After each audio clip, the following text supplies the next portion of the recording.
भाई ये 21वीं सदी का सिंध है, चेक करो। ये पुल बन रहा है, पुल। अस्सलाम वालेकुम दोस्तों, मैं हूँ इस वक्त सिंध में और सिंध की जो रियल हेडेक्स और प्रॉब्लम्स हैं वो मैं आप लोगों को बताता हूँ थोड़ा। ये इस वक्त आप देख रहे होंगे एक ब्रिज जो है वो बनाया जा रहा है और इस ब्रिज के ऊपर से बच्चे भी गुजरेंगे, बड़े भी गुजरेंगे और बहुत सारे मतलब इनकी जो सारी ट्रांसपोर्टेशन होगी ना वो इस ब्रिज से ही होगी जिसको इस वक्त बना रहे हैं। यहाँ पर एक रास्ता था छोटा सा, लेकिन उसको बंद कर दिया। तो अब मैंने ये पूछा कि यार आपके छोटे छोटे बच्चे भी यहाँ से गुजरेंगे? इन्होंने कहा हाँ हमारे बच्चे बिल्कुल गुजरेंगे यहाँ से। और मैंने फिर इस शाख की, ये जो बहने वाली वाटर है, इसकी गहराई पूछी तो उन्होंने कहा तकरीबन 5-6-7 फीट तक है तकरीबन।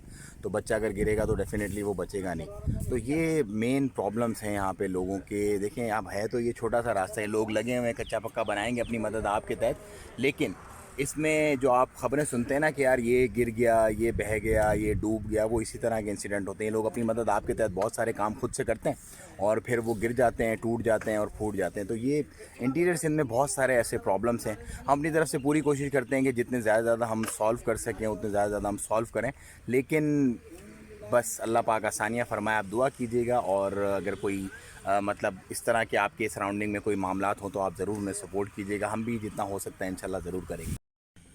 ये देखो केले के पत्ते हैं, वो कुछ दूसरे दरख्त की छालें हैं। नीचे खजूर के डंडे हैं जो कि अभी टेढ़े हुए हैं, आप देख रहे हैं स्लो पे। बीच में दूसरी लकड़ियाँ लगाई हुई हैं, इनको बांधा हुआ है किसी चीज़ की मदद से।